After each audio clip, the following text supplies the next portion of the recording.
Здравейте! В днешния клип ще ви покажа това, с което всъщност се занимавам професионално, а именно ремонт на автомобилни, камионски и всякакви видове стартери, алтернатори, също така и проблеми по ел-системата на един автомобил. И това е днес един стартер от Mitsubishi Lancer, мисля, че е 9-та генерация. Сега ще видим какъв е проблема с тази машинка. Японски стартер, марка Mitsubishi Electric. Хубави машинки са. Така, започваме с намирането на инструменти. Нали? Това е 13 ключе, което не знае до къде е завряло. И затова ще вземем.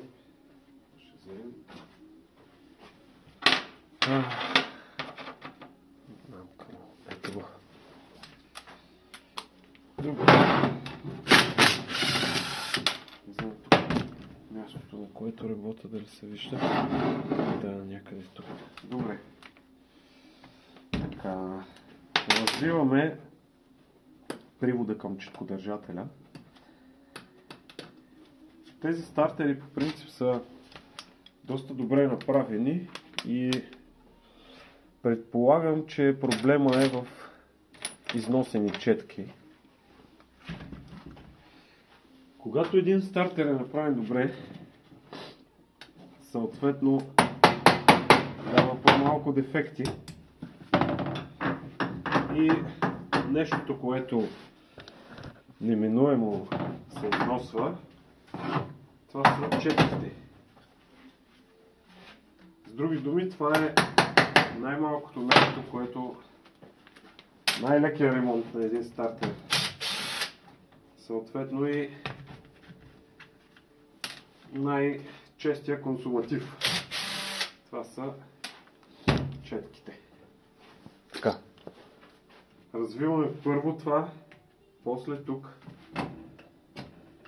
След това е хубаво да си бележим. Има доста стартери, които нямат нужда от белязване, но все пак не боли глава от това да се подготви човек.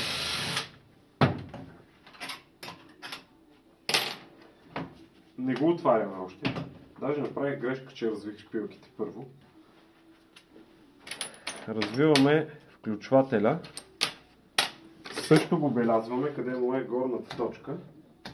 Да знаем, после да ни се чудим как да го монтираме. Така ли беше, иначе ли беше. Така. Да, както казах, шпилките ги развиваме последни. Аз тук от сценична треска малко направих грешка, че сега стартера трябва да го държа да не ми се разглоби. Така. Тази машинка искам да ви кажа, понеже ние в нашия канал разискваме така темата за подобни машини. Това е нещо просто, което е доста здраво. От години се ползва тук. Така. Вадим включвателя, гумичката, котвата. Внимателно вадим тук. Този стартер всъщност е без редуктор. Понякога, когато са редукторни стартери, особено на японските, има една малка съчмичка вътре в редуктора. И когато го извадим така по-рязко, съчмичката може да падне и почва едно търсене, едно лутане. И е доста неприятно, нали? Сега, тази гумичка тук се е залепила с годините и от топлината и трябва малко да й помогнем. След като й помогнем да излезе, така, четки има. Всъщност, в случая се оказва, че Стартерът не е спрял заради четки. Сега ще ви покажа. Това е хубава дължина на четки. Ето виждаме. Четките не са износени. Въпреки това ние ще сменим четкодържателя, защото след такъв ремонт не може да оставим нещо, което е не на 100% си капацитет. Ето вижте колектора. Също няма износване. Доста добро състояние е, смисъл няма изкопаване. Естествено на струга ще го изправим, понеже има биене, най-вероятно. Пробваме си втулките. Перфектна втулка. Пробваме предната. Тя също е добре. Този луфт няма как да го няма. Това все пак е втулка, не е лагер. А дължината на лоста в момента е доста. Има леко износване, но втулката е добре. И какво остава? Понеже статора е магнитен, общо взето, ако не са счупени или разместени магнитите, няма какво да му се развали. Това, което остава като дефект, е включвателя. Аз също карам Mitsubishi. Наскоро ремонтирах моя стартер и при него проблема беше също този включвател. Беше с оригиналния си включвател. Това също е оригиналният включвател Mitsubishi. И сега вижте, ще наглася мултиметъра, за да се вижда.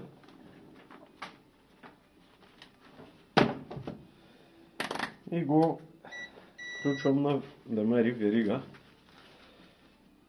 Вижда ли се нещо въобще? Добре.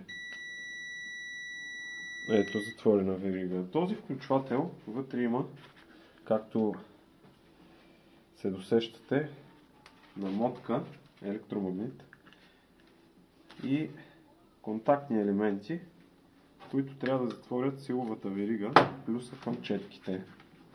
И сега така го тестваме. Натискаме и той трябва да има свободен ход. В смисъл такъв да затвори веригата и да има още ход. Тук при този включвател няма достатъчно свободен ход.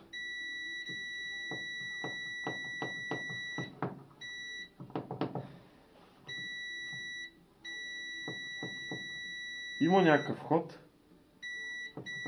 но е износен включвател. Ще заменим в този случай включвател, четкодържател, изправяме колектора на струга, смазваме бендикса. Това е един вид съединител, трябва в едната посока да държи, а в другата да изпуска. Ето посоката, в която изпуска. Тази трябва да държи. Интересен е стартера, понеже е издължен предния капак. Така отговаря там на скоростната кутия на маховика. Така, стартера го диагностицирахме. Сега ще се обадим в магазина. По съответния номер ще му поръчаме части. Ще подготвим роторчето. Ще смажем, ще изчистим. И сглобяваме и тестваме. Значи, като съвет искам да ви кажа, когато демонтирате стартер, генератор, каквато и да е част от вашия автомобил, внимавайте да не унищожите номера. Както много често при стартерите става, носят ги хората с остъргани лепенки, с неразличими номера и това доста затруднява и мен, и хората в магазина за авточасти. Въпреки това, половин номер или при други данни за автомобила успяваме някак да намерим части. И така. Благодаря за вниманието. Следващия клип ще снимам как сглобявам машината и как я тествам.